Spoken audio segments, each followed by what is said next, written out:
Tell them I'm staying right here. Tell them I'm switching my gear. Yeah. Tell them I'm just getting started. Tell them this year's my year. Tell them that. Tell them that. Tell them that. Tell them that. Tell them that. Tell them that. Tell them that. Yeah. Welcome to the Sixth Gear Podcast once again. Jose right here. Today, like, I had the reaction video the last time. I got Sam in the house. What's going on, Sam? Man, first of all, thank you. Yeah. You guys drove from Jacksonville, which for those of you who don't know, Jacksonville, Florida, and it's about maybe 6.5 hours. And if you get stuck in traffic on I-95, you're SOL. You'll be there for hours. Yeah, we did 6. But it was because we stopped in 8. Yeah. But other than that, like the GPS was telling me 5.5. So Eric 904 Local. Mm-hmm. Shout out to Eric. He lives in Jacksonville. He comes up all the time for us, and he's done it within 5.5 as long as there's no traffic. And then there's days there's traffic and you're stuck and you're 7-8 hours. But man, I really appreciate you guys coming up here just to shoot this podcast before we go to Puerto Rico, because you're coming to Puerto Rico with us. Yes, definitely going, man. And I'm in excited. there all the way, 100%. Good. So for those of you who don't know, Clean is going to Puerto Rico April 14th, which is 30 days away. And right around the corner. He is coming, and he's gonna bring all this down to PR. So ya saben, mi gente en Puerto Rico, estén pendientes, él va a traer su equipo. So va a haber este podcast, lo vamos a hacer en Puerto Rico. Y no conmigo, lo vamos a hacer con ustedes, porque el evento es para ustedes. This is not for us, this is for you guys. So we're excited. Thank you for jumping on board with us on this project, and we're excited to have you guys, man. Definitely, man. I've seen you guys doing great things out here. Thank you. I appreciate it.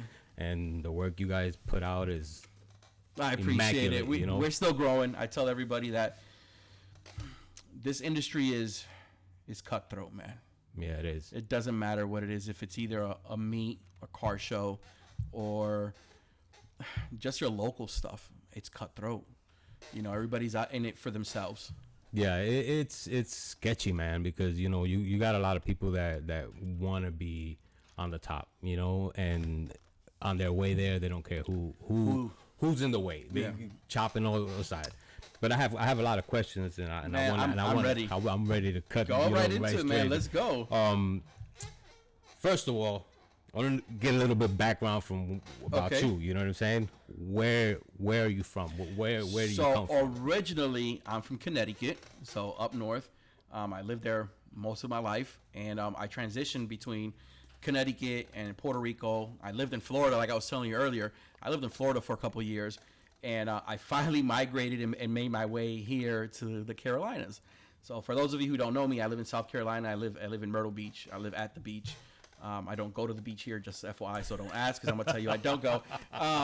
There's no need to go to the beach here. But we live at the beach. And I mean, just walk around, though. Yeah, I just walk around and wave and just keep coming back. I don't get into water or anything.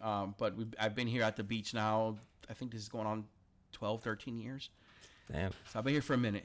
It's been a while, yeah. It's been a while. This is home now. Now, it's officially home. So this is, once you got here, this is where you established Clean? Well, when I first got here, I didn't establish anything. When I first here, I was just working, job here, job there, doing this, running. But es un fiebre. I'm a car guy. I've been a car guy my whole life. When I lived up north, we did car things. And, I was also a biker. I rode bikes for a long time. And, good friend of mine is from up north, Javier from Electro, from Import Evolution. Me and him, we go back, man. 17, maybe 16 years. He was in Jacksonville a few years ago. Yeah. So we go way back. So I would go all to his car shows and all the stuff he did. So I come from a background that's automotive. I love the stuff. And we came down here and working dead end jobs, as you call them, and doing one thing to another. And I want to say 2015 is when Clean really kind of started taking a boost. And it wasn't car shows. Clean was a vendor. We sold tire shine. That's what we were known for. We were known for selling tire shine, and that's how Clean kind of got established as a vendor. And we would go to other shows, and we do our tire shine and car care products, and a couple T-shirts here and there, and that's how we started focusing and getting our way into the industry itself. Okay, so you didn't start like doing meets and stuff like that. So it was straight. We always did, like I said, I've been here for 12, 13 years. We used to do a gas station meet up the street and bring out some cars. We did a lot of Toys for Tots and a lot of stuff with the locals, which we still do. And it, like I said, being part of the industry doesn't matter if it's big or small. You know, as long as you're involved and you're doing something, you know, you can consider yourself part of the industry. And, you know, just it ended up happening until you get into that point where what's next? Yeah. What's next? I have a question because I know on the podcast that you mentioned Clean and a product being behind Clean. So when we started Clean, and this is I'm gonna make a long story short, we were brand reps for a product called Street Legal, and we used to sell tire shine for them. Nice. And we ended up falling apart, and people still wanted a product, and it didn't matter that it was a Street Legal product. They wanted Clean. They wanted something from us, because sometimes a product is not the name on the product; it's the people behind it. Exactly. You know, and we decided we want to go ahead and move forward and, you know, do our own tire shine. And we found a couple companies that we worked with, and they produced the tire shine for us, which we still have. We have a can laying there, and we pushed our product to where that's what we became. Clean Society, which is our first brand, was about car care, and it was tire shine and waxes and stuff like that. And we started going to other shows and vending and, you know, XYZ, and it motivated us to do more. That's how we got into working with other peoples and other brands and other shows, because we were always vendors at their shows. That's nice, man. That's a long time goal right there. Yeah, it's looking toward bigger things. There's always a bigger picture. I tell this to a lot of people. You got to look at the bigger picture. And this is, and for us, it's not about the money. You know, you've heard the story. I've told it, and I say it all the time. Man, last year was bad for us. We were negative. I owe a shit ton of people money. It ain't nothing new. You know, people out there, they're going to go and they're going to talk shit. Oh, Sam does this. He owes money to this person. I'm like Eminem. What are you going to tell? You going to tell a story about me that people already know? People already know. Yeah. I'm not out there hiding it. Yeah, like, oh, we true, had a tough year. I was negative almost 19 grand. You know, but what did me and my team did? Kept pushing forward. You know, and I got to give all the credit to the guys who are here with me and stuck with me, because they don't see Clean as the money maker. They see Clean as a friend behind it. They see a vision. They're like, okay, I see what you're trying to do, and we stand behind you. You know, we want to see Clean as a household name, whether it's the events, whether it's the products, whether it's the merch, whether it's my shop, because everything is tied. This is Clean Garage, tied to Clean. Clean Society products, the products is tied to Clean. Clean Exhibition, the shows, is tied to Clean.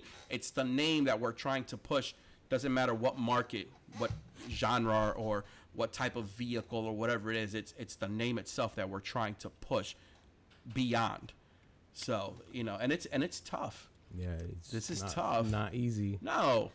Especially dealing with a lot of different type of people. You know what I'm saying? In this industry. Well, you're in Jacksonville. You do meets. You know. Yeah. Not easy. It is crazy. And what's crazy is I actually heard, and this was Eric. He said, Sam, he shut down his own meet because people got stupid. Yeah. I called the cops. I called it like that, and it's because of this. People don't understand that when you're working for something, you're trying your best to put it. It's a bigger vision. It's a bigger vision. Is you're trying to put it at the top. Exactly. You know what I'm saying? I'm not gonna let somebody that has nothing going for themselves and ruin it for me. So exactly. I was like, I'm not gonna let nobody, ruin my name. Yeah. So I'm like, yo, come shut this down because it's not going the way it's supposed to. You know what I'm saying? Absolutely. So I mean, going a little bit off topic, I kind of understand why sometimes the most of the time you get mad in your about your rants. Yeah, in your podcast. So people always say, "Oh, you're going out there and you're ranting and you're telling us." No, I'm a very emotional person.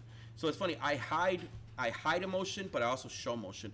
And when it comes to the industry and the automotive, I'm very invested in it. I'm very passionate because I see the potential that a lot of things could have and the potential of what people can do and can be. And it hurts because 10, 12 years ago, it wasn't like this.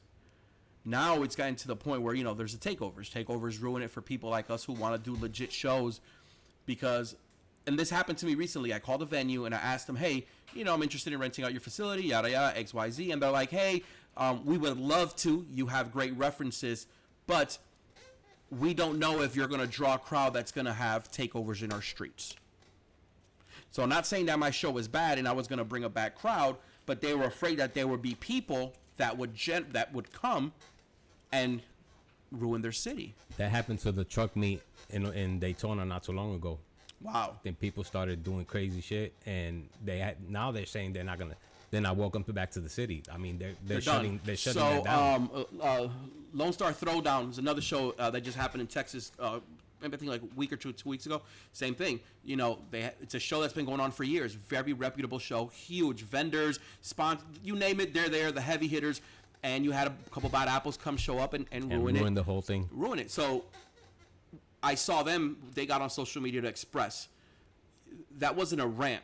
That is true feelings of someone of ownership, of someone who's built a brand and a name for the past 10 years or however long it was, and have someone come and ruin it because literally it takes 60 seconds. That's all it takes to ruin something that was built. Somebody's ego. And here's the stuff.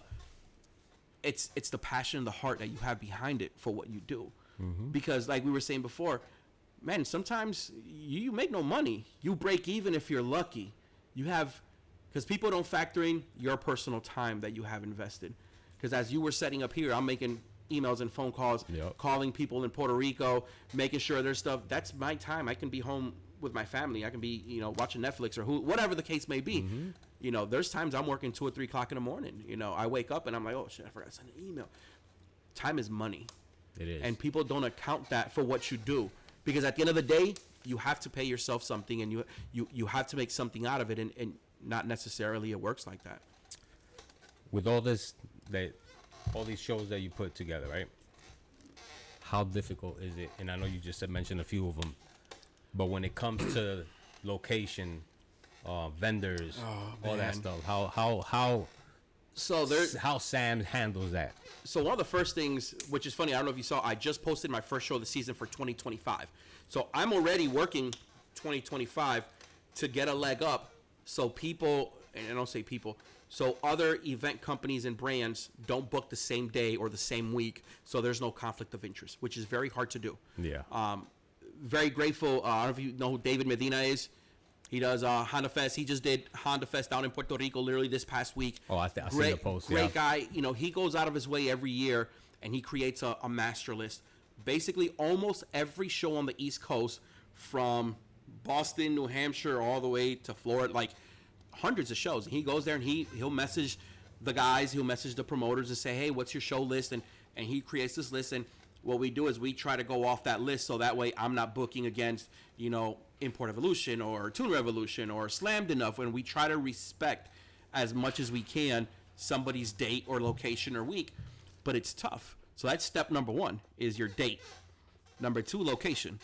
You don't want to go to the same place somebody else went to, because at the end of the day, it's the same show with the same cars with just a different promoter. Yeah. Let's just be real. And there's a lot of shows. There's a lot of shows that do that, and you could tell that throughout the years they keep doing it.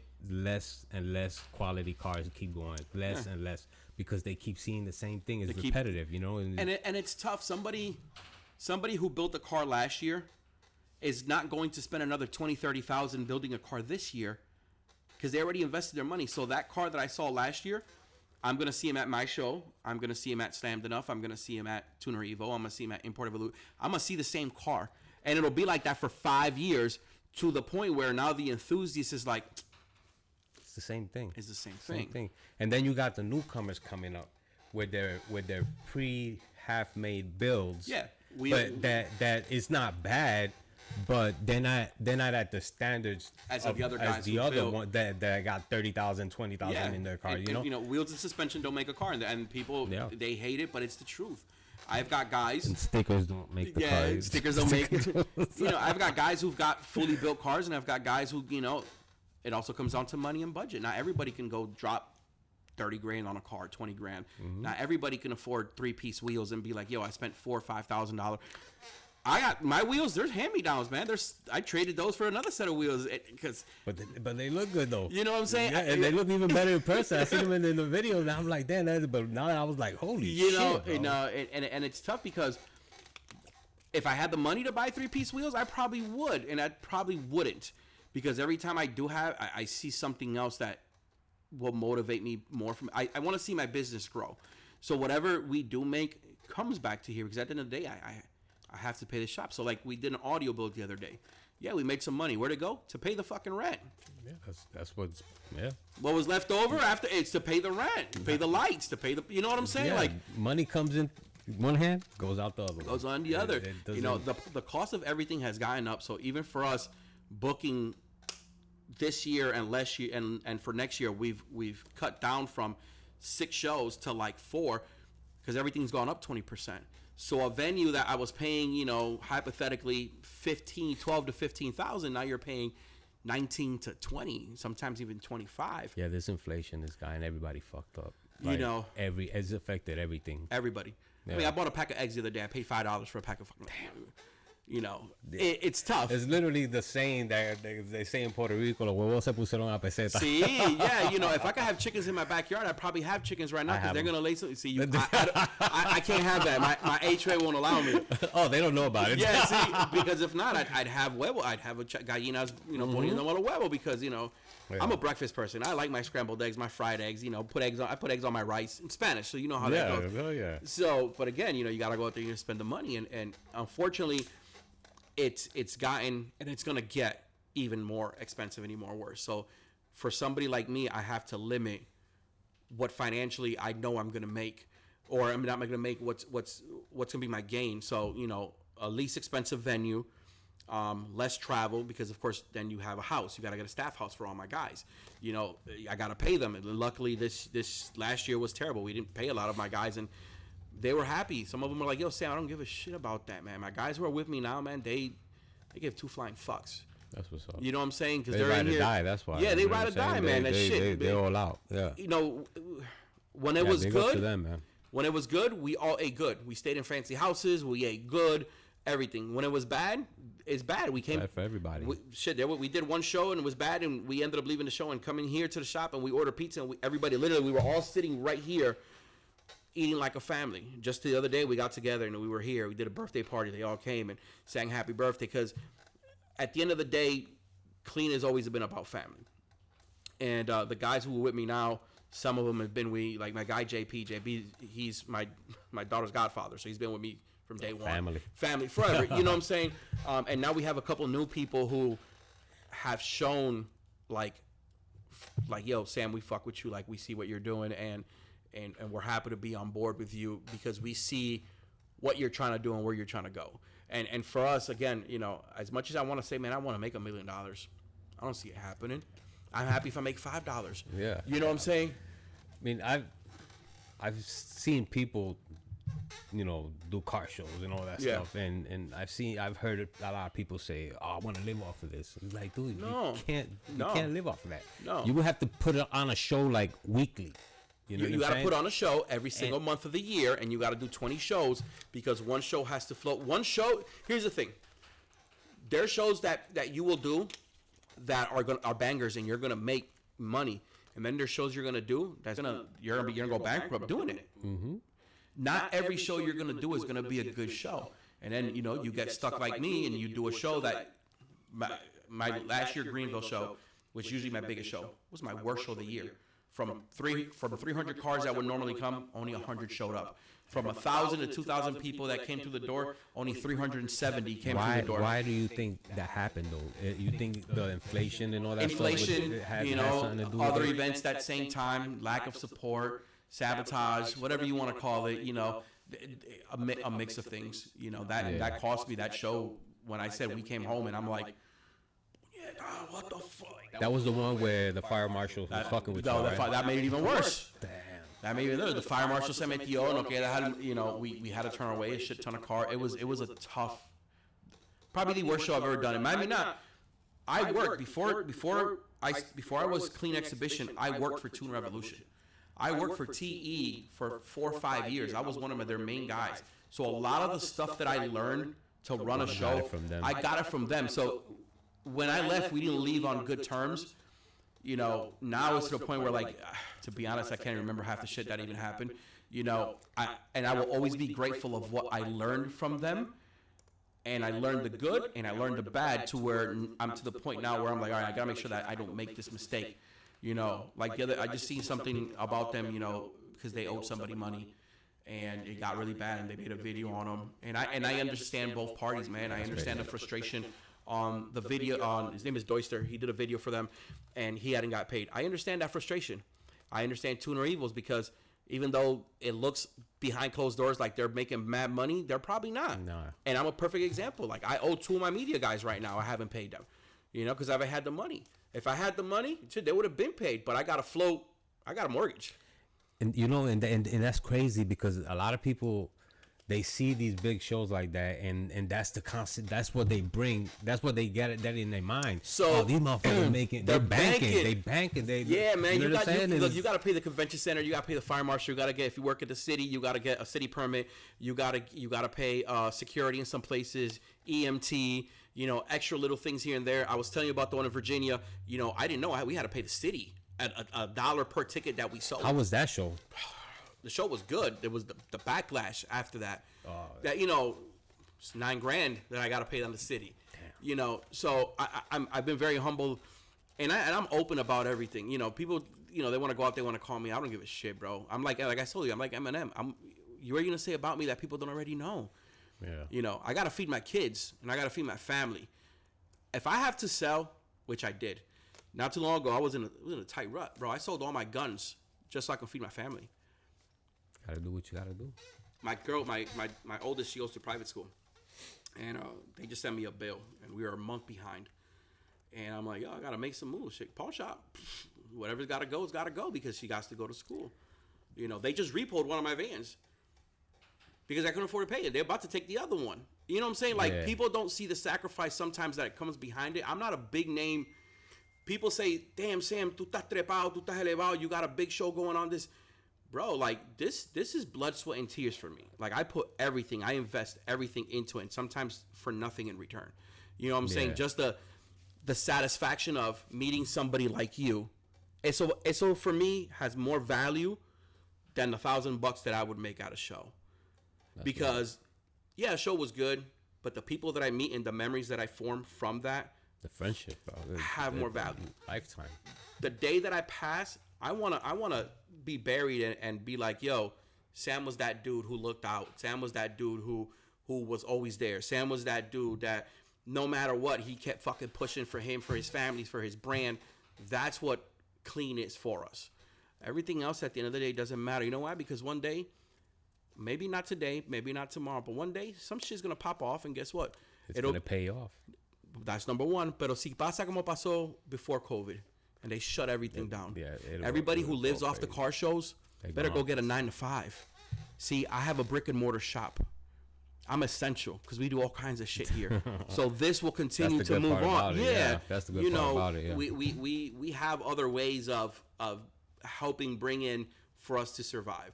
You know, we're getting to that point now where we're being able to stand on our own 2 feet. Where now we can go ahead and be like, all right, let's clear this bill off. All right, let's clear this bill off. All right, this, you know, and going into Puerto Rico, man. For those of you who think that we're going to Puerto Rico and it's going to be a banker show. Yes, Puerto Rico's it's gonna be a good show, but there's no money there. It's a free show. Yeah, I seen that on a flyer. It's a free show. After you sent me the flyer, I was like, it's a free show. This is a free show. So, you know, money that comes in from that show helps pay for the VRBO for my staff, helps pay for the food for the staff, and the week that we're there. And we were blessed that the alcalde, which is what we call the mayor of the town, blessed us and gave us all the permits and signed all the letters and stuff. And we're very grateful to go and be able to get our feet wet. Yeah. Because, again, I did a show in Puerto Rico. When I worked for TE, I helped Tuner Evo get to Puerto Rico. That was like a few years ago. 2019, before COVID. Wasn't in Iran Bithorn? No, that was Elite Tuner who went there. We went, so Tuner Evo, if you guys don't know the background, Tuner Evo was the first show, U.S., to go to Puerto Rico and do an indoor static tuner car show. And at that time, it was myself, Jay Martinez, which is one of the owners for Tuner Evo, and a couple other guys. We were flying there every other month, literally. Eso era, we would work, get plane tickets, and fly and market the event. and it was a lot of work. Doing a show in Puerto Rico is not easy. It's a lot of politics. Yeah. You'll need a promoter, and you need a promoter's license. So if you're not from Puerto Rico and you don't have a promoter's license, you have to hire a promoter. That promoter goes and does everything for you. He has to go to ticket. It's a big. So for me, I didn't want to. Complicated. First of all, I didn't have the money to pay a promoter. So the best way to do it is to do it for free and do it. I'm doing it in my hometown where I grew up. So the alcalde was like, absolutely, like this makes sense. You're bringing something from that no one's done here. So it's going to bring a lot of people into Florida. Exactly. You know so very grateful that they've given us the opportunity and the green light. And there's a lot of people out there in Puerto Rico right now that have given us the hand. You know, Jorge Reyes the other day, we were on the phone helping me out with the stage. Nestor from Eurofest, you know, has always been out there helping us. Juan Luis, and it's funny, I just met this guy, I just met this kid through social media. He applied for the show, and we became really good friends. And I'm like, yo, si yo te envío, if I send you a box of flyers, you know, you got me? He's like, yeah. And I'm like, yo, I'm going to send you a box of flyers, and I'm going to send you some merch. I sent him T-shirts and a bunch of stuff, and send it out to him. Bro, he's been out there like... I seen him tagging you on all the flags. Bro, he's out there at the shows hustling, you know. That's what's up, though. That's why I do it. Olvídate del evento, olvídate de eso, la amistad, you know, the friendship I formed with this, with him. And other people, you know, we got one of our models, Gladys, out there. She's out there, same thing, hustling and, you know, talking to people. Mira, ven al evento. Yeah, that's what makes it for me. Bien exclusive, bien exclusive. You know, there's so many. Again, when we go to Puerto Rico, yes, we're gonna showcase the show, but we're gonna, because you know we have Clean Magazine. Yeah. So Clean Magazine, the issue for May, it's all Puerto Rico. Nice. Esa revista for May, it's literally about Puerto Rico, the culture, the car scene, you know, artists. We have a couple artists that we're going to be working with, and we're going to go visit some of the stuff they do. La revista va a ser de la cultura. It's going to be about the culture. Yeah, cars are great. We see the cars on videos and everything, but I want the people. Like, I want this interaction with the people. I want to sit down. Vamos a comernos un arroz con gandulo, un mofón. Vamos a hablar. I want to talk about the culture. That's what's missing, because a lot of people out here, yeah, you're going to see it, but when you open the magazine and you're like, oh, yeah, that's gonna be sick. I can't wait to go. Yeah, that's gonna be the difference. I'm hyped up because as soon as when I seen the flyer, I was like, man, I gotta ask this guy. I was like, I was like, what's up? He was like, let's do it. So what's even crazier, and I gotta give a big shout out to we call him El Papa. El Papa went to school with me. We're both from the same town. We're from Florida. He lives in Georgia. And just, you know, shits and giggles going back and forth. I said, yo, how about if we do a show in our hometown? And he says, Mire, cabrón. Because, you know, Puerto Rico. He says, yo, I'll talk to my brother, because his brother's still over there. And, you know, some of our friends that we grew up with in school, they still live there. He says, yo, let me make some phone calls and see if we can make this happen. Y por él fue que hizo contacto. He made the contact and says, hey, Sam, my brother says you need A, B, C. I need a letter. I need this. I created everything. I sent it to them. I sent it to him. He sent it. Y a través de él, he was the one who prepared everything for the event. Tú sabes, él me decía, Sam, mira, they need this paper, this document. They need, you know, this insurance paperwork. And, okay, Papa, whatever you need, Pam. He goes, okay, now we just got to wait for the secretary and the alcalde. And then it was just a waiting game. And it was because of him that we were able to do this, because it wasn't because of me. So how long of a period since you started planning it out to like now that you're like, we're 30 days away from being there, did that take? Man, I want to say October of last year. October, November. Yeah, shit. Yo estuve esperando. We were waiting. Puerto Rico things are kind of slow too. Yeah. So I was waiting. You gotta know exactly who to go to in order to make things happen. Yeah. And it was because of him. And then his brother, because then they needed an authorized individual on behalf of Clean to go to the mayor's office and pick up the paperwork. And then after you pick up that paperwork, you have to distribute it to different agencies. It's very political. Yeah. So his brother went, y me hizo el favor. He went, he's like, yo, Samuel, I got you. And he picked up the letters, got it from the secretary, and he went to one place and says, hey, this is what's going on. Here's the document. Everything signed by the alcalde, da-da-da-da. Thank you. They signed off on it, grabbed that one, went on to the next place and said here, and signed off on it. And you know, because of them out there, they were the ones, they were the key role players. Because at the end of the day, I say this, and you'll hear my wife say, I'm just the face of the fucking company, man. I'm just the person you're going to see that's on the stage. But behind closed doors, there's other people that factor in for vendors, paperwork, merchandise, It's a team. It's a team. A lot of different things. And just like right now, I'm the one doing the podcast. I'm the face of it, but there's somebody right now doing something for clean behind closed doors to make sure that Puerto Rico runs, smoothly. Nice. So the plan for Puerto Rico right now is what's happening now, right? My question to you is, what's gonna happen after that? Are you planning to do something in the future? I learned. I want to say this the right way. It's never at my time. I've been wanting to do something in Puerto Rico forever. After I left, I parted ways with TE. I wanted to go back and do something, and we had something planned right after COVID, and I was telling you about it. Another company outbid me where we wanted to host a show, and unfortunately, financially, if someone says, "Hey, I'm going to pay $5,000-$10,000 more than you, can you bid?" Of course, they're going to take it. I'm like, yeah. I'm like, all right, go ahead, give it to him. And I'm starting to learn more and more as I go by that it's sometimes not at my time. Sometimes is like we say in Puerto Rico, al tiempo de papito Dios. It's when God wants you to allow you to do something. Stuff, yeah. So if He's going to allow me to make my next move of what I want to do, then we're gonna go ahead and do something else and something bigger. I want to get my feet wet first, and we have a lot of friends out there, man. It's crazy the support from all the people out there, ready to see. And it's not even about the show. I had somebody, mira, you want me to pick you up at the airport? And I'm like, no, I'm coming with 3 of my guys. Hey man, do you want to come? Got family members coming in. Mira, I had somebody says, mira, pa que venga con el grupo, and I'm like, yo, it's like 10 of us, and they're like, yeah, I'm gonna cook for all of you. That's crazy. So, and again, it's not about the show. It's like the family, bro. The family, la getting together, la comunión, the brotherhood. That's what this trip is more about than anything. So, but we're excited, and if we can make something else happen for 2025 or 2026, then hey, we'll try. Definitely, I'm definitely. If you're doing it, I'm definitely in. I appreciate that. I'll be I out appreciate there because that. that's what happened. Like when you told me about the show, I was supposed to be over there in March. And yeah. I was like, nope, we're not going to March. We're going in April. So, yeah, definitely, man. I'm definitely going for that. When y'all go over there, make sure you go to the river, though. You gotta go to the beach, but go to the river, too. Is, my whole staff that's going, and I got to shout out my staff, the ones that are here now. They're going on their own dime. Because this show, here's what's funny. This show wasn't going to happen. Even though we had gotten all the permits and all the paperwork, financially, acuérdate, I have to take mercancía. I've got to take my merch. I've got to take my canopy. I've got to take all my shit. It's not like I can get on my car and drive over there. Yeah, you got to ship everything. I got to ship everything.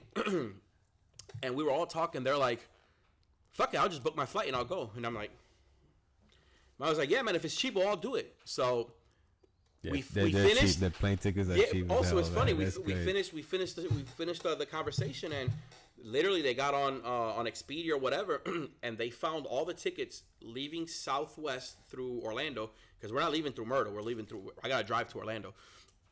I think the tickets were like, it was one something. It was less than $200 round trip. Super cheap. Yeah. Southwest gives you 2 bags for free. So I'm like, word, tú vas a llevar una caja, you're going to take a box, you're going to take a box. Everybody, so that way, now I'm not having to ship these big-ass boxes to merch. Yeah. Everybody can take up to a 50-pound box. Everybody's just taking a backpack with their clothes because it's summertime out there. We're going to be wearing shorts the whole time. It's hot as hell. So everybody says, yo, we're going to do it. We're going to go out there. We're going to have a good time. We're going to show the people, and my team are the ones who's put this more together. Like I said, I'm just the face, man.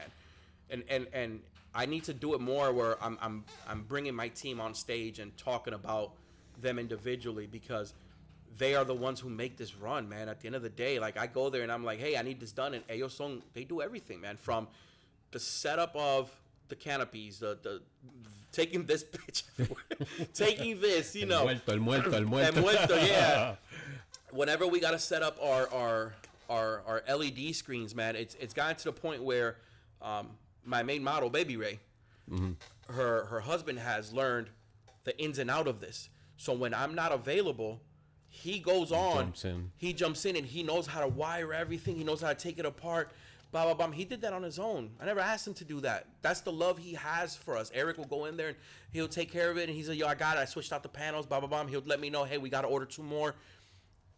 That's yeah, you know. Yeah, you can't find a lot of people like you that. know, Dude. same thing with Ray. Ray on the back end, working with the models, you know, what needs to be done. Hey, can we do this? Hey, you know, again, people see her the day of the show and they see the model side of her. They don't see the side that I see.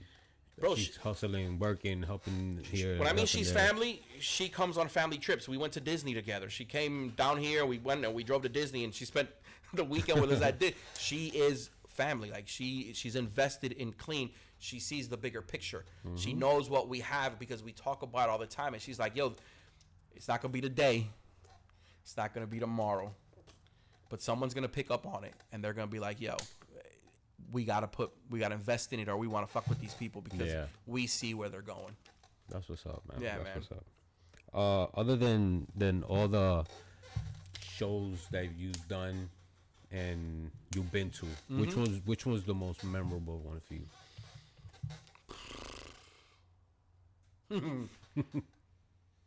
I want to say it was there's 2. I'm gonna say my first one. My first one was my first clean exhibition show ever. Official clean exhibition was the first Greenville we did. And I remember it was insane because it was right after COVID, so everything had been lifted. So it was like the first maybe one of the first 5 shows in the season, because we did it in February, that was open, that was indoors, and everybody was hungry for something. You came in. I came in, man, and I remember standing in the middle of the venue and looking around, and I started to tear up. I still tear up thinking about it now because I was like, yo, I didn't think I can do this. Because it was funny. I had done a Toys for Tots in November here, and I took the money that we made off our merch, because the Toys for Tots is all for charity, all the toys we give away. So the money we made off our merch, I took that, and I asked the venue, like, would you take a deposit on a date? And so November, December, January, February, so 3 months of promotion, but you couldn't fit another fucking car in that shit. I remember the line was around out the door. It was the biggest show I've ever done. It was one of my best shows, and it was great. Everybody came out. You just stand there and be like, oh man, Yeah, I just made this shit happen. Yeah, we've had great shows, and we've had bad shows. I mean, it is what it is. And then my second show that I want to say was like the emotional one. Well, not emotional, but when I did Puerto Rico with TE, because I remember there was always a language barrier, and I speak Spanish fluently. So when we did the show, on our staff, not everybody was as fluent as I was. So, you know, one of the guys got on stage and there was a language barrier. The people weren't understanding what he was saying. So I'm like, yo, dame acá el micrófono. So I grabbed the microphone, got on stage, and I started hosting the show. And I remember at that time, Ghoulie was there, and Ghoulie jumped on stage with me, and we ended up hosting the show. You know, we met a couple of the people, and it's funny, I have a picture of him.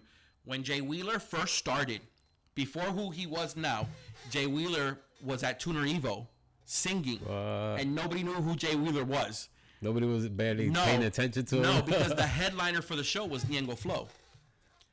So we had Jay Wheeler and Ñengo Flow. So Jay Wheeler came in, he sang, everybody's like, okay, Jay Wheeler. Now Jay Wheeler's, bro, and I've got pictures. on it's top, so funny. yeah. Jay was on top. And then we had Ñengo Flow, and Ñengo Flow closed out the event. And for me, that was one of my second memorable events. It was just the experience and the people that I met through them in the island that was fantastic. Crazy. Yeah. That's crazy. You take all these memories with you, you know what I'm saying, and that's the best part about it. It's the memories. So, because sometimes you could just be on your most relaxed moment and go back to those moments and be like, damn, I had a blast at that time, you know. And it's funny you say that, because on my weakest days, when I'm self-doubting myself, because everybody does that. Doesn't matter what business you're in. We're humans. Yeah, we're human. Yeah, you can own nobody perfect. You can own the biggest merchandise company in the world, and you're gonna self-doubt yourself at some point. When I'm self-doubting myself is when I sit there and I say, man, but this was so worth it. You know, was being able to meet certain individuals, and talk about their experience. You know, that is always has so much value. Yeah. So much value. And sometimes it's not even a show based. So I tell you today, there's Run of the Sun. I came to visit, which a lot of people don't know, but he is now, I want to say my business partner. Besides my friend, he's a partner in Clean. Went to see him, and just being able to talk to him and talk about the future of Clean, and talk about where we want to take it to the next level. Those moments are what assures me that I'm moving in the right steps. Doesn't matter what anybody says, because people are gonna talk shit about you regardless. Oh, especially when you're doing something that's attraction, getting a lot of traction. I can be standing at the light right now, sending water bottles, and someone's gonna talk crap about you. I can be selling $1 million bottles. Someone's gonna track. Yeah. There's always something negative that everybody's gonna say. You know what I'm saying? And I mean, and it's on you to turn that negativity into something positive. It's something positive. You know what I'm saying? I mean, and they're always gonna talk shit. Always, people are always gonna hate, and then the biggest one is envy. That is the biggest one. People hate from far. The people who don't know you are the ones that hate you. Most of them. The people who envy you are the ones that are closest to you. The ones that are the ones who say they're there and they're not, or the ones who will help you. I've got in this industry, like we're talking, right? You've made a lot of enemies. It's hard to say. And the reason I ask you is because when in the videos, when you express yourself towards the people that say negative things, you're quick to respond. Absolutely. And you're kind of like quick to snap, because I guess your tolerance level is it's already at that point. Yeah. If you catch me, bro, you catch me at my best, man, I'm gonna give you my clothes. I'll walk naked for you. You catch me at my worst, I'm gonna say some shit. But in the last couple months, the last couple months, and this is all because of my friend, one of my guys, JP. Every morning, JP sends me something in scripture. He sends me a positive message, something. Because of that, it's pushed me on another level of how to maybe not even rant or speak on it. Because at the end of the day, nobody really gives a shit. Mm-hmm. It's just me against the world at that point. It's today's news. Tomorrow something else will come up. And then I sit there angry for days and weeks and months. And nobody else gave a shit. And then you know one who suffers and who dies is me. Yeah. That shit gets to people's health, man. That shit gets. If you read on it, if you tweet it, you read it, it's gonna get to your heart. Get you. So yeah. I don't want to say that I've made a lot of enemies. There's been broken bonds on both ends. I'm honest, you know. I'm human. I've made mistakes. You know what I'm saying? I'm trying to correct one shit. Just the other day, Jorge Reyes and Gio from Cake Tune, man, we hadn't talked in a year. We didn't even know why we were mad at each other. We didn't know. We just stopped talking. It was probably something simple, and it's been so long that y'all both took it to heart that y'all forgot about that shit. Dejamos de hablar. I know I'm mad at you, but and I'm talking about two people that very well invested in my brand, and I'm very well invested in theirs. You know, Amigo, they were key to me going to Puerto Rico many years ago, and I was key to them to come to the States. And look, dejamos de hablar. And back and forth on Instagram, just on some bullshit. I'm like, yo, we gotta talk. Yeah. And that opened up the door, and I ended up having conversations with them. And then, there's other people in the industry. I don't want to use hate anymore. Hate is a strong word, and I don't want to teach my kids to hate. Yeah. Misunderstandings. I think there's misunderstandings and bad communications and lack communications. I'm bad at communicating sometimes, and I think other people are too. And sometimes they don't want to talk about certain subjects, or they don't want to. But it's getting to that point where either they're going to address it or I'm going to address it, because sometimes, you end a good friendship, or you end a long life of business or political, whatever the case may be, over something. So I've got some pending conversations with some people that, I'm going to at some point sit with them. I've got 2 show hosts that I haven't talked to in years. I've got 2 show hosts I haven't talked to in years that I want to have a conversation with them just so they know, like, whatever happened, man. Life is too short, on both parties, on both ends. Neither we're going to make something together and do something where people be like, yo, them motherfuckers is some shit. Yeah. Or we're going to keep hating each other, and at this point, no vale la pena. Yeah, the world's too fucked up right now, man. And we need to be as humans more close to each other than look at all these damn wars. You know what I'm saying? So it's crazy. One of my short podcasts I did I want to say last year. I said it. What the problem is humanity. We are so focused on what social media says, and what Facebook says, and Instagram. Because once you read it, you're invested. Yep. All your emotions are in there. All your emotions are invested in something that honestly you shouldn't even care about. Mm-hmm.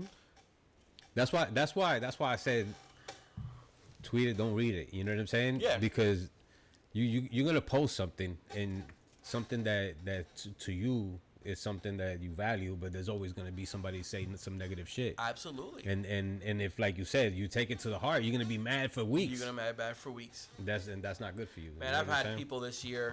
Well, not this year. Well, yeah, this year and last year. Man, I had people hasta perro muerto, como lo dice. Called me every name in the book. From thief to greedy to narcissist, man, you name it. And if you come to know me, man, I'm one of the, like I said, those who know me and know me personal, who broke bread with me, who've sat there, who've seen the struggle, and I will give you anything I have. I mean, shit, you've been here now and you've seen, and there's so much more. Like I said, at the end of the day, I want to leave a good name. And it's never, you'll never leave a good name. Someone's always going to have some shit to say about you. Oh, that's un cabrón. Siempre, always, man. I want to leave a good name at the end of the day. I'm going to try my best. And I want to leave something that, my kids can say, damn, like, my dad accomplished. He threw down, the people who are invested now with us, that are like, yo, this dude is just nonstop. I'm a workhorse, just nonstop. I'll leave here. When I leave here, I'll go home. Voy a trabajar. I'm going to work. And then I'll play Fortnite for a little bit just to kind of mellow out. Relax. Yeah. Go to sleep and wake up and right back to the same thing. Like, a lot of people, this is not easy. I say it. I've said it 1,000 times, and I'll say it again. This is not easy. You would think that being in the car community and the car scene and everything, that everybody would get along. No. I wasn't prepared for all this when I first started. You know what I'm saying? No. I was like, damn, I'm gonna make friends, dude. I think. Look, especially for somebody like me, I'm still the newcomer. A lot of people think like, oh shit, like, yes, we came out the gate and we bangers and we did this, we did that, and then I went from here and I went, and now we're slowly climbing again. But that happens to a lot of us. People who've been in the industry before me, Slammed Enough, Clean Culture, Import Evolution, Tune Revolution. These guys have been doing it, 10, 12 years, some of them. And I've seen them. Because, again, before I'm a show host, I'm a vendor. Yeah. I've been to shows, and I said this at my last package. I've been to shows and not made $1. Made enough to put gas in my car and come back home. And I've been to shows where I'm like, yeah, we'll sold out everything.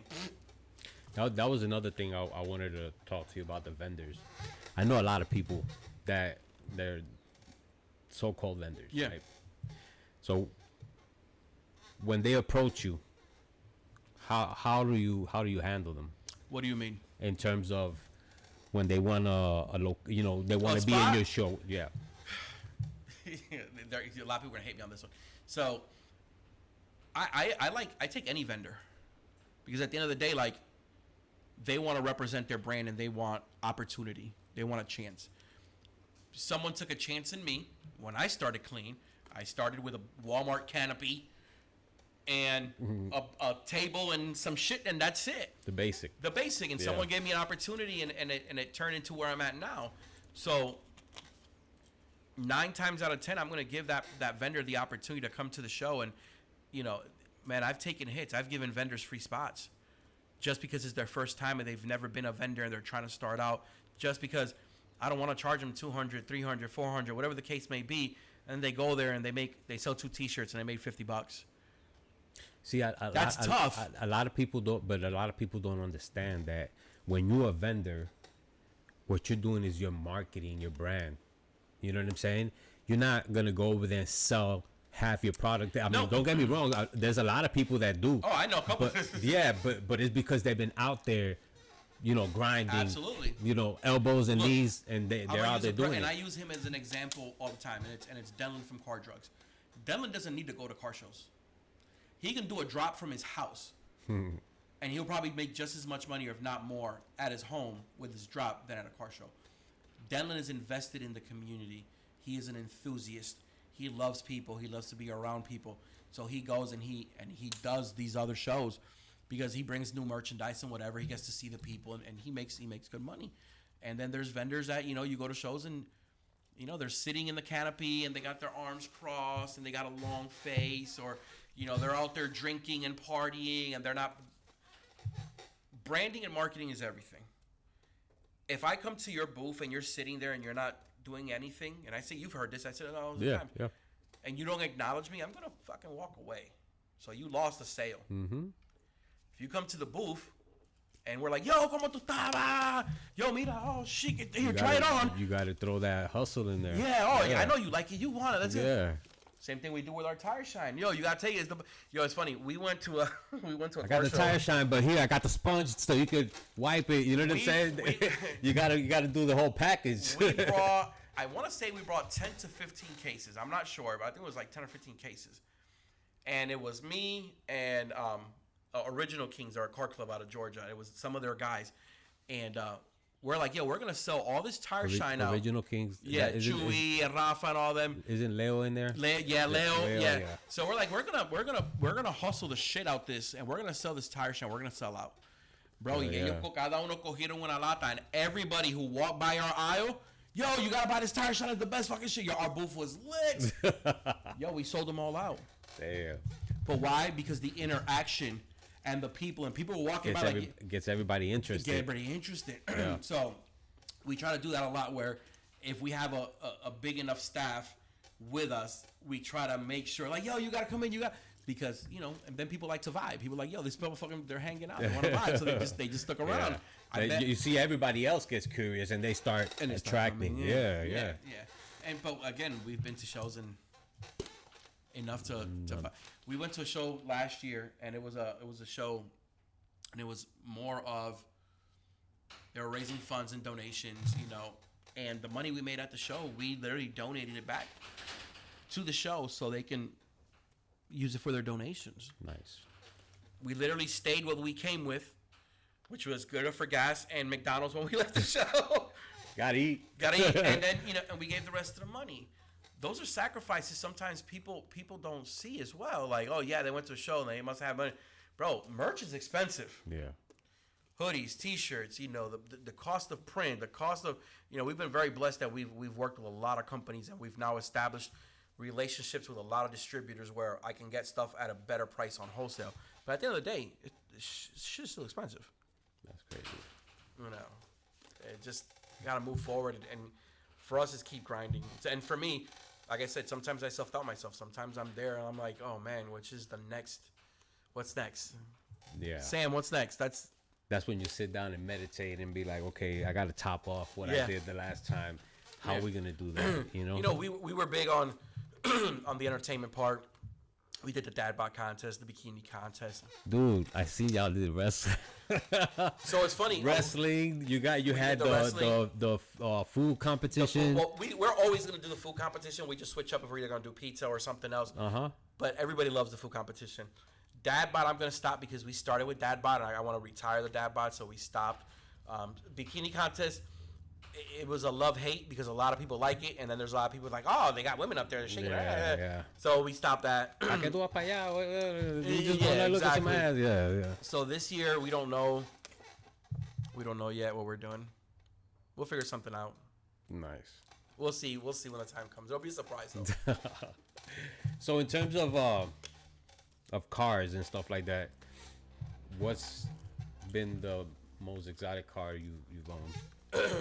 That I've owned, man, I'm not necessarily exotic, but you know what I'm saying, like so clean car. I owned a BMW when I lived up north. I've owned motorcycles. I'm a car guy. But it's funny. I'm gonna tell you exactly what I told you when you walked in that I saw your car. My Kia is by far my favorite car that I've ever owned. I don't know what and it the is thing about is clean, it, bro. Like this shit is like you look at it, you're like, holy shit, man. Like, and I don't. You see, it's built completely. yeah. I don't take it to shows because I'm a show guy. I host a car show, and I wouldn't find my car to the standard at this moment, even though it's all done, interior, suspension, wheels, just audio, details that you have in your head that I want to continue to add, yeah. and then I'll bring it. But I love my Kia, man. The gas mileage is The gas freaking mileage, awesome. bro. The parts are super cheap, you know. And for me, when I get in my Kia, I love my music. I love to listen to my music. That's why we've invested what we've built in house, like to make it sound to where it is. Because my meditation, my relaxation, when I leave my house to here, is that music. So I want to just drive and be able to listen to my tunes the way I want. One day I'll listen to bachata. The next day I'll listen to reggaeton.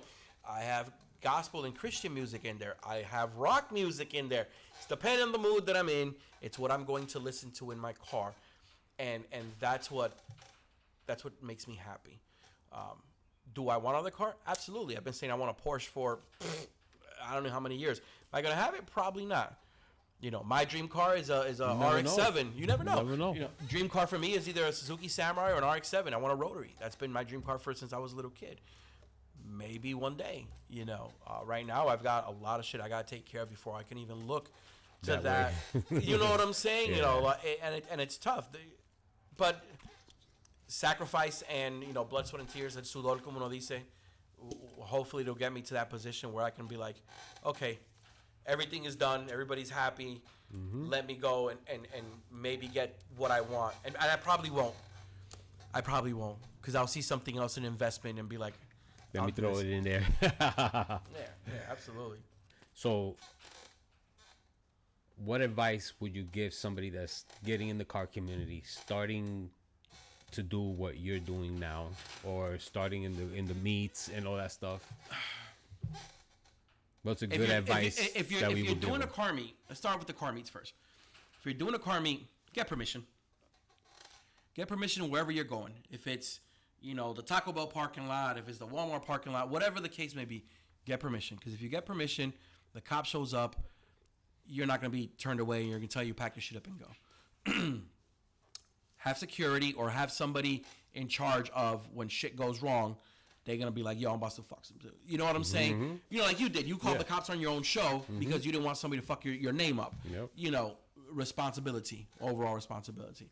You know, that's key for me, you know, especially permission. It's good, too, because, you know, a lot of people don't understand that when you have police on site, if somebody gets out of line, you have the right to go to that person and get them out. Exactly. Like I've done before, you know.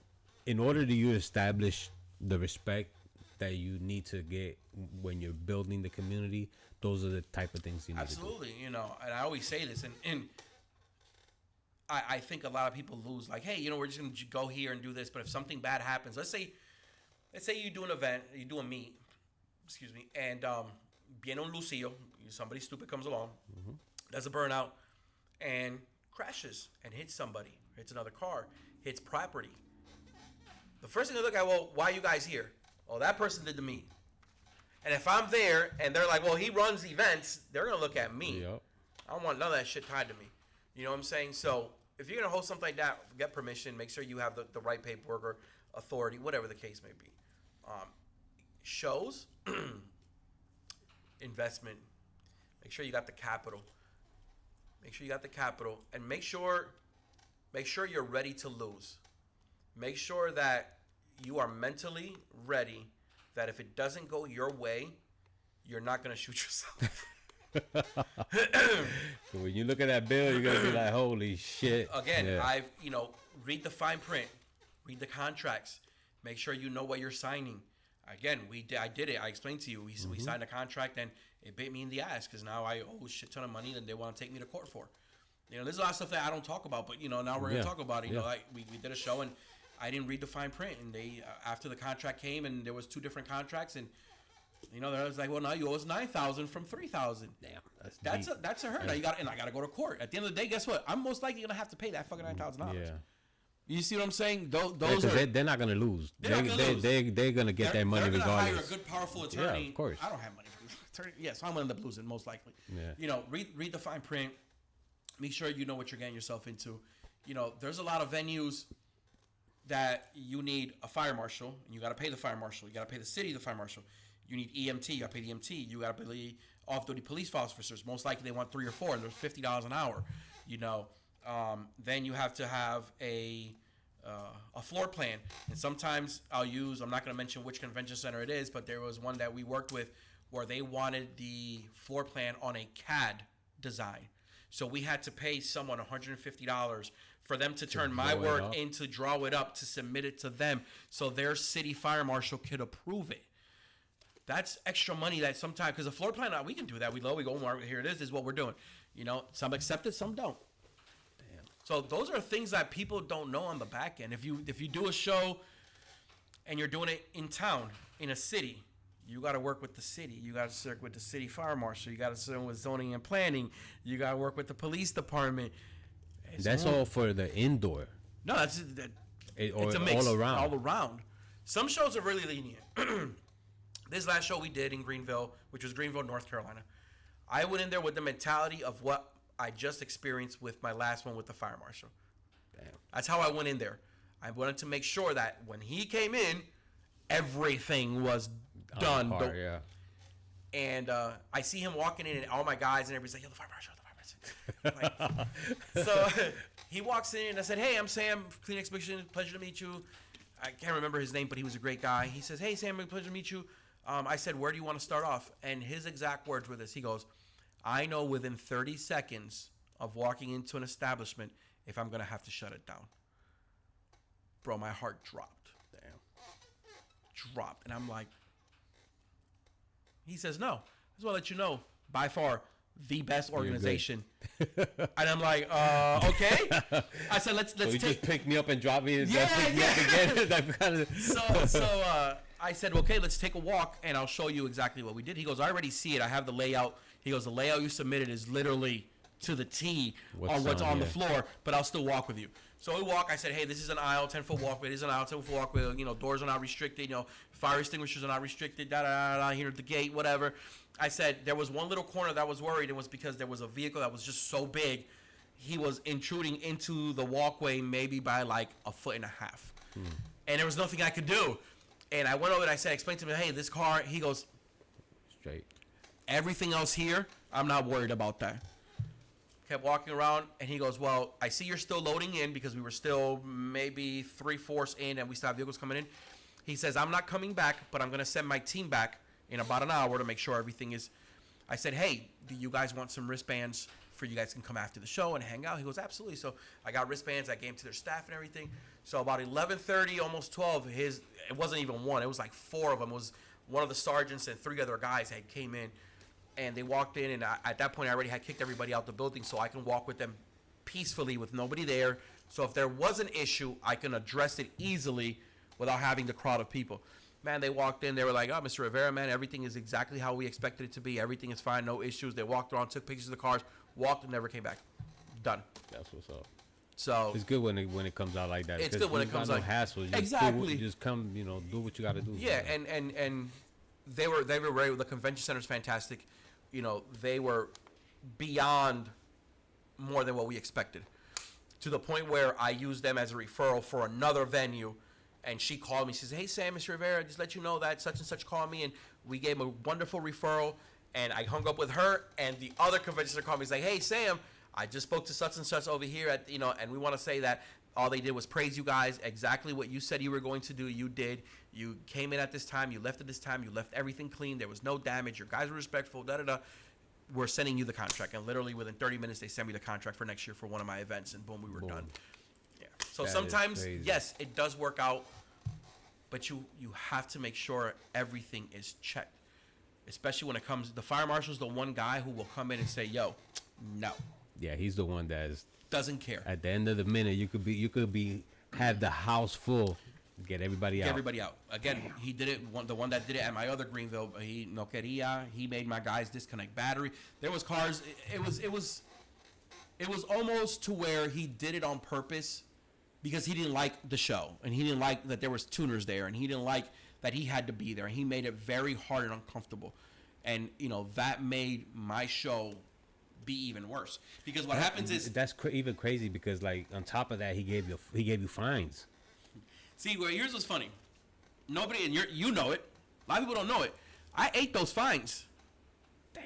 There were seven. That's I ate loss, seven dude. fucking fines that hurt me and hurt my show and hurt the business. Some of my staff doesn't even know this. Now they're gonna know. Some of my staff don't know that we had to eat the fine for me to have the damn show. Because here's what was gonna happen. Fuck. If I didn't take the fine, he was gonna make me empty the building and get all the cars out. What? So now I have 122, 123 cars in the venue that they're all going to want their refund. Everybody who paid the ticket is going to want a refund. So I'm not negative 18, 19. Now I'm negative 20, 40, whatever the case may be. Holy shit. So we made an agreement and I took the hit on the fines because each fine was like nine. It was almost $1,000 each one. So we took a lower less on the fine, and I took the 7 fines and 8 the fucking fines for that show to happen. Nobody knows that. This is the first time that I'm putting that out publicly. Those who know it are my intimate staff and my wife, because she was the one who had to write and right there. Write the check. Right there. So here's you the had money. to write it on the spot. Right there. Oh fuck. And some of the money we didn't have. I had to ask somebody, yo, can I got you, Sam, because I know you're having a hard time. And literally, when that night when the show was done, we paid him back for the fine for us to have that fucking show. Damn. It was almost 60. It was like $59 to $6,200 right around that pain. Yo me mamé eso. It's crazy because you do the show thinking you're gonna go over there and make money, but I left that show. I'm gonna be honest with you, bro. There was for a week straight. I almost wanted to hang myself. nah, don't do that. For a week straight, it was tough, man. And people like, because I have so much invested, not just financially. This is supposed to be my biggest show. I already owe people money that they're expecting the show to do good, and I get stuck with that. You know what I'm saying? None of my vendors knew that. Some of my staff didn't know that because some of my staff they're my workhorses. They come, they do the work, they're done, and they leave. My intimate staff, that's involved on the back end, they ate that shit. And they're, man, I gotta give a shout out to them. They know who they are. They work the show with their head high and their chin high, because there was a couple who, like, it brings me to tears. There was a few who locked themselves in the bathroom crying because of that shit. Because it's tough, man, to work so hard and promote so hard. And you got a fire marshal that says, hey, you want this to happen, you're gonna have to eat that shit. The crazy part about it is that you have to pay the fire marshals. Yeah. To go there and inspect your show. Inspect your show. On top of that, they give you a fucking fine. And on top, they give you a fine. If I recall correctly, it was 5 cars, and one of them had double fines. Damn. Because at the end of the day, So, let me just to clear it out of my head. The drivers don't get fines. no, It's the show. at the show host, for the show to continue, because there was one that unfortunately couldn't disconnect the battery. We couldn't find the owner. The owner wasn't in the building. Some of these cars loaded in the day before. Yeah, because they And then they don't come until the show starts. So he wasn't there. Cars was locked, no keys, no nothing. He couldn't check the gas in the car, couldn't check the battery, nothing. That's crazy. So it's a charge for the battery and it's a charge for the gas. Then there was cars who had parked overnight that I blame myself. We're lenient. They had a little bit over quarter tank of gas. He wanted it below. This is the line for you. If you guys see my camera, this is the line for the quarter tank, right? And the gas was like right here instead of right here, and I had to eat that. So he wanted it below the line. Below quarter line. Not the line. No, below. And for 5 cars, we took a hit. You know, I never went to the car guy. I never. Like, again, this is the first time that I'm openly, publicly talking about this. We never talked about to any of them. We didn't even say nothing. I did say, you know, I in my last podcast, I fought for you guys. Yeah. That fighting was that it cost me to write that money so that show couldn't run, and it didn't do good. Nobody came to the show. People criticized it. The vendors criticized it. You know, at the end of the day, I'm trying to do something different. You go to a car show sometimes and you sit there and you're there for 6-7 hours and you fall asleep and you're fucking, there's nothing. So we try to bring entertainment, the food contest, the wrestling, something for you to at least enjoy yourself to do. And you know, that's what I like about your shows, man, because you go over there and you'll have the food thing. You'll have the music, Yeah. The rock bands, Yeah. and then the wrestling. Because It in makes a the lot time of, goes quick. Yeah, in a lot of shows, you go over there and you do exactly that. You just get in your car and just wait till they come judge you, and then when they judge you, you know, then you gotta wait the line to get out. I know. It's I know. crazy. And, I've been to and shows where I'm like, entertainment is best thing for the car show. for Like me, what look, you're doing. if I bro. had the money and the financial backing, excuse me, I'd go book artists to come to the show. That'd be Like crazy. old school dub would bring artists because it makes the day go by fast, bro. I don't even want to be there. I say this all the time. Look, if if the judges are done and it's 5:30 and I see no one's coming through the door, like, yo, y'all want to go home? See, let's go. I don't want to be there. I love this shit, but I hate this shit. And I always say it. I say it at the shows and I say it at the podcast. It's a love-hate relationship. You know what I'm saying? And when things like that happen, like happened at that Greenville, it leaves a bad taste in my mouth, and it leaves it in the enthusiast. Some of those people don't want to come to a show because they had such a bad experience because of that fire marshal. Yeah. It ruined the day for them. They could have gone with the best intentions of having the best time of their life, and because of that situation, Any damages reported in terms of the disconnecting battery? no. Well, there was one that there was an issue at the end of the night. The car wouldn't restart, and they had to get a tow truck. But they ended up figuring out the situation. So thankfully, no, because again, that goes on me. That goes on my insurance, and I have to file the claim. And we've never had a claim. Thank you, Lord, we never had a claim. But all those things factor in when you're hosting a show. You got to be prepared for that. I was never ever in any, and I don't think any event host to this day will ever be prepared for a fire marshal to come in and be like, yo, I'm about to fine you, or you got to remove all your cars. And if not, this is what the fine is. You can write a check to the name of that's how it. The county. Yeah. Damn. And if you want to, that's what's going to happen. And they're going to have to do it. Again, if you imagine, you know, having a car show and you've got 350 cars inside, packed to the house. Having to empty the whole thing out. And be like, yo, I'm not paying this fine. The fire marshal says, okay, well, you're not opening your doors, and you can remove every single vehicle out. Damn. The backlash. Yeah, because then the crowd goes wild. The And crowd's you don't gonna- want that. I don't want that. The Yeah. crowd's gonna be like, oh my God, well, why would you not be? You know, so were we prepared as a team, as a brand, financially and mentally for that? Absolutely not. I don't think nobody is. We took that punch and rolled with it and did our best through the whole day. It was, man. That's crazy. And here we are again. It kills the vibe. It kills it. You know, it kills it. And my wife knows, and she runs everything. When I mean she runs everything, she runs everything.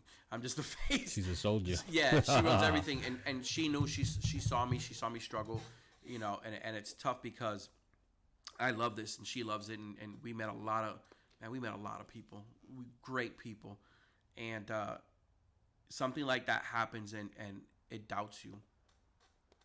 It doubts you. Like, I didn't want to do it. I was like, yo, I'm just gonna, you know, work on my shop and get rid of all my shit and call it a day. Just live the normal life. It doubts you. But then, bro, I've got so much branded. Bro, I've got...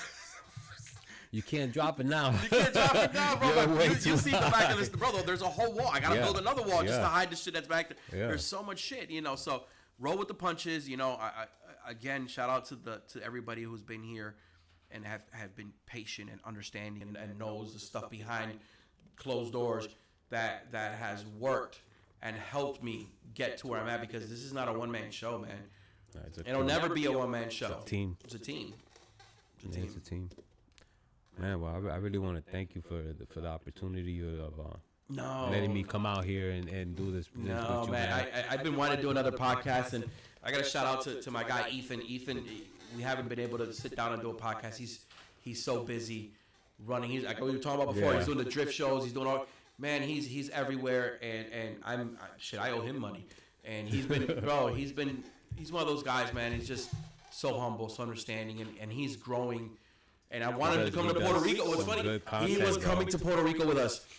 And we came and we sat down like, hey, we're going to go to Puerto Rico. I want you to come out to Puerto Rico. And he's not going? No. So he was looking at the dates. And the same weekend is Grid Life right here in South Carolina. And they booked him for Grid Life. So he's going to be filming content for Grid Life. Next time. But next time, yeah, he's got to come, because I've been wanting him to come to Island for us. And there's a lot of great people, man, that have been with us that, our soundstage guy, we have a beautiful stage. Mm-hmm. I've seen it. Yeah, and that's our guy, Victor. And again, we owe him super understanding, the wrestling guys, Franco and them. Man, when you meet somebody and you're like, man, that's family. Yeah. Franco and Ryan and his team, man, that's family. Which is funny. He's actually going to be wrestling in Puerto Rico the same week that we're there for the show. Small role. So it's gonna be Puerto Rico's big on wrestling. Yeah, so if you was be up there. If you was to do something like that over there, trust me, it's gonna be yeah, hell yeah. So he's gonna be out there doing his thing, but we're gonna link up, and he's gonna come to the show because he wrestles Saturday, and then our show Sunday. So I'm hoping to link up with him so he can come to the show and hang out with us. That's another great person, man, who's been there and be like, whatever, man. The familia. Yeah. And I've come to terms to where big box companies take hits and they keep rolling. People don't talk about how when GameStop was dropping and then it break. Everybody spoke about GameStop when GameStop was at the fucking top, and everybody was like, yo, we gotta buy stocks in GameStop. But nobody spoke when GameStop was on the floor about to close the doors. Nobody. No. That was crazy. In our industry, everybody talks about the failures. They're quick to point fingers. Yeah, they'll jump on it quick as hell. And jump and cause a lot of shit. But nobody will talk about, damn, but they did this for the community, or they did that, or this individual. They won't. That's the sad thing about it. That's crazy. But it happens, and here we are, grinding 2024. So I'm hoping to see see you in Puerto Rico. Oh yeah, definitely. I'm hoping to see you guys in Puerto Rico, and then we come back from Puerto Rico, and we partnered up this year with MB Drift, which they're a local drift company from here from the beach, and we've been wanting to work with them forever. So what's the plan with them?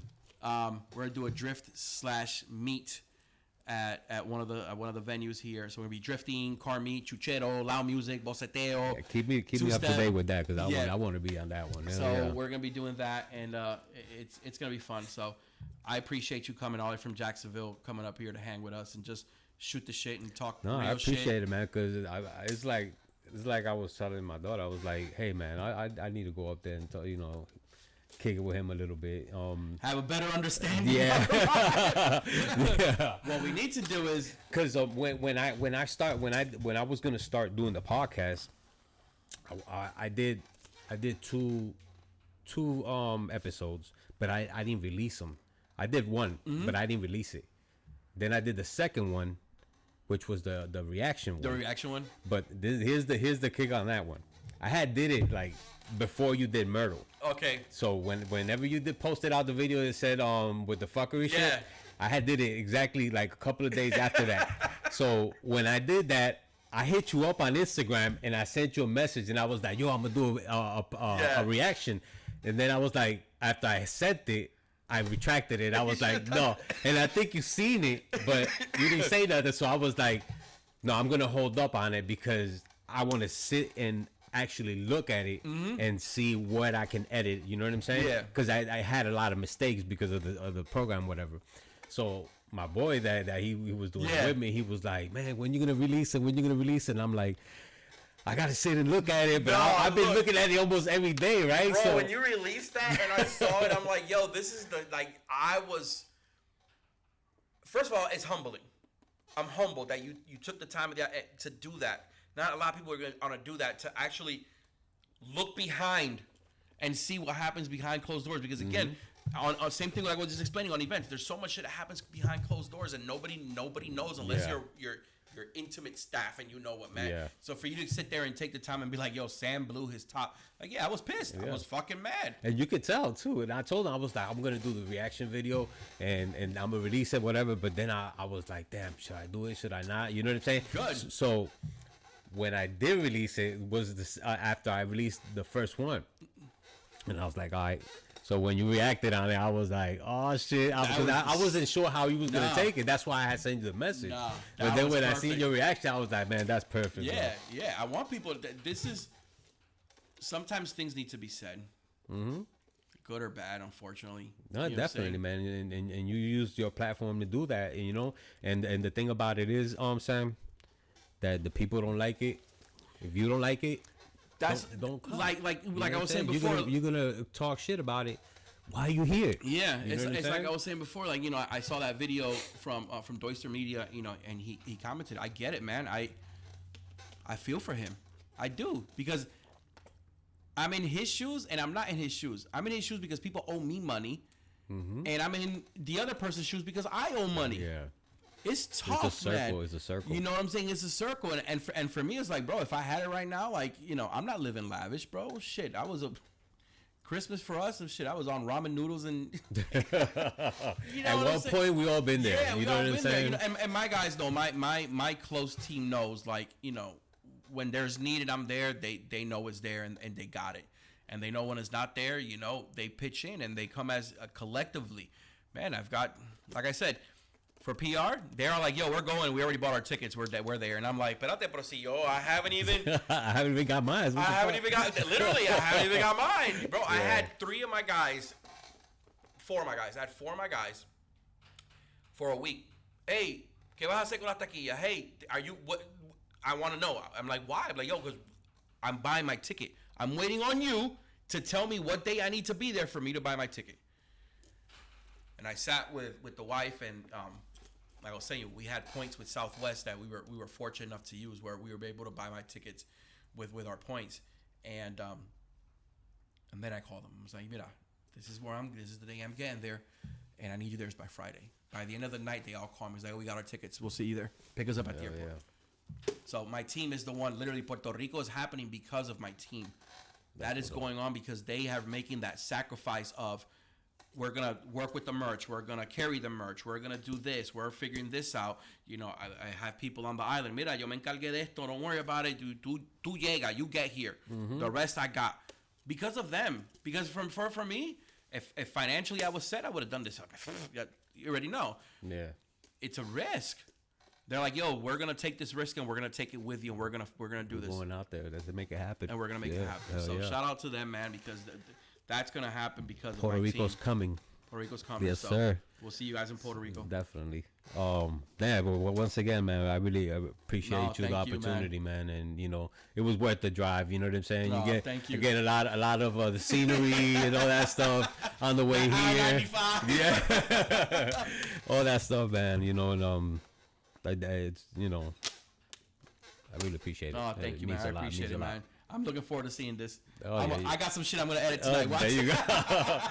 I'll edit as soon as I get home, like in 2 days, but whatever you want, you know, use the cameras, let it Puerto Rico know what you want to do, and you Puerto Rico, look, listen up. I'm gonna talk to this one because this one I'm gonna edit tonight. If you don't register, si no se registran a tiempo, yo no puedo hacer categoría para su vehículo. Porque yo no pienso llevarme trofeo si no van a haber categoría para los carros. So, por eso es que es importante registrarse a tiempo para yo ver qué categorías tengo que sacar para hacer trofeo. Si no se registran y van a llegar el día del evento y no hay categoría para ti, por favor no llores, porque por eso hacemos registración con tiempo, para yo saber qué trofeo me voy a llevar. Si no, lo que voy a hacer es un top 50, un top 60, lo que sea, y así se van a dar, porque este evento es estilo Meet. Vamos a disfrutar, vamos a hacer un par de competencias allí, vamos a conocerlo. Sabe que si te registraste VIP es que vamos a sacar tiempo para tirarte fotos a tu carro con el equipo para que su vehículo salga en la revista de mayo de Clean. Saben que si necesitan algo, cualquier pregunta, me pueden tirar al DM de Clean o al DM personal mío. Muchos de ustedes tienen el número de WhatsApp y también está la información en los flyers. Los quiero mucho, Puerto Rico, and thank you everybody who's taken the time to support us and share the flyers y pasar la información. Food trucks, los necesito, comuníquense conmigo. Lo que necesiten, aquí estamos, puertas abiertas. Vamos a gozar y llevarle un evento con mucho gozo. So, los quiero mucho. Bro, thank you for coming all the way. Thank you. Este hombre vino for 6 horas. He drove 6 hours de donde él vive para hacer este podcast, para irse ahora y manejar 6 horas para atrás para su casa. So, gracias a él, gracias a ustedes. Hay que hacer lo que hay que hacer. Hay que hacer lo que hay que hacer. Gotta do what you Sacrificio, gotta mi do. gente. All right, thank you for tuning in for this podcast. So if you haven't done it yet, subscribe, share, comment, like, do all that stuff. So because that's the things that make the podcast grow. Clean Exhibition. Yep. And Sam Rivera on Instagram, 6 Gear Meets on Instagram, 6 Gear on Facebook. Thank you. Till the next one. 6 out. Tell them I'm staying right here. Tell them I'm switching my gear. Yeah. Tell them I'm just getting started. Tell them this year's my year. Tell them that. Tell them that. Tell them that. Tell them that. Tell them that. Tell them that.